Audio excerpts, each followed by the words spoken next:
सर्वांसाठी एक प्रेरणादायी व्यक्तिमत्व, एक कलाकार जो केवळ अभिनेता नाही तर संघर्षाची, स्वप्नांची आणि मेहनतीची कथा आहे.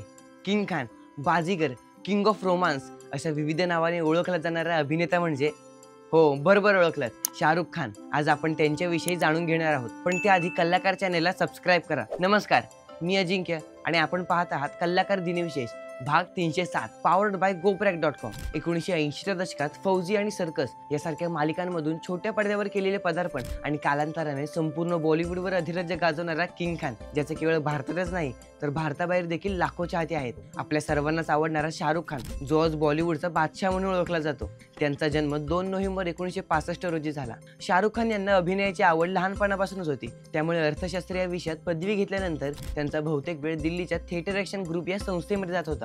पुढे दूरदर्शन मालिकांमधून त्यांना काम मिळू लागले. 1989 मध्ये प्रसारित झालेली फौजी ही त्यांची पहिली मालिका मानली जाते. त्यात त्यांची प्रमुख व्यक्तिरेखा होती. त्यानंतर अजीज मिर्झा यांच्या सर्कस मालिकेमधून ते चमकले. चित्रपटांमध्ये काम मिळवण्यासाठी शाहरुख खान मुंबईमध्ये आले.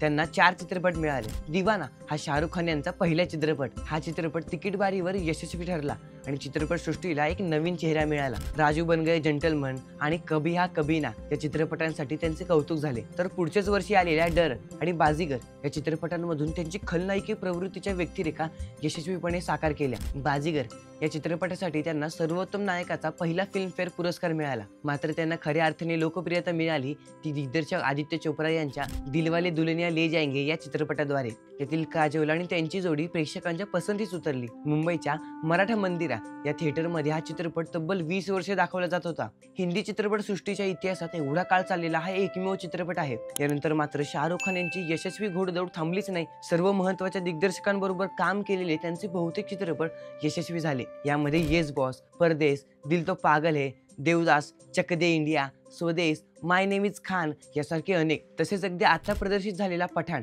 यासारखे चित्रपट आपल्या अभिनयाने शाहरुख खान यांनी गाजवले. 1999 मध्ये दिग्दर्शक अजित मिर्झा आणि अभिनेत्री जुही चावला यांच्याबरोबर शाहरुख खान यांनी ड्रीम्स अनलिमिटेड या नावाची निर्मिती संस्था सुरू केली. फिर भी दिल है हिंदुस्तानी हा त्यांचा पहिला चित्रपट. 2001 मध्ये त्यांनी अशोका या चित्रपटाची निर्मिती केली. व्हेनिस आणि टोरंटो येथील आंतरराष्ट्रीय चित्रपट महोत्सवांमध्ये हा चित्रपट दाखवला गेला. कालांतराने शाहरुख खान यांची पत्नी गौरी हिने निर्माता म्हणून रेड चिलीज ही निर्मिती संस्था सुरू केली. फराह खान यांनी दिग्दर्शक म्हणून केलेला मेहुना हा चित्रपट या कंपनीची पहिली निर्मिती होती. आपल्या कारकिर्दीच्या सुरुवातीला दूरदर्शनवर अभिनय करणारे शाहरुख खान लोकप्रियतेच्या सर्वोच्च शिखरावर असताना पुन्हा एकदा छोट्या पडद्याकडे वळले. पण यावेळेला कथा मालिकेसाठी नव्हे तर रिएलिटी शोज मधून कोण बनेगा करोडपती या कार्यक्रमाचे यजमानपद भूषवले. चित्रपटातील कारकिर्दीसाठी शाहरुख खान यांना सर्वोत्कृष्ट अभिनयाचे अनेक पुरस्कार मिळाले. 2005 मध्ये त्यांना भारत सरकारचा पद्मश्री हा पुरस्कार मिळाला. 2013 मध्ये त्यांना दक्षिण कोरिया सरकारकडून सदीच्या राजदूताचा सन्मान मिळाला. बाजीगर चित्रपटातील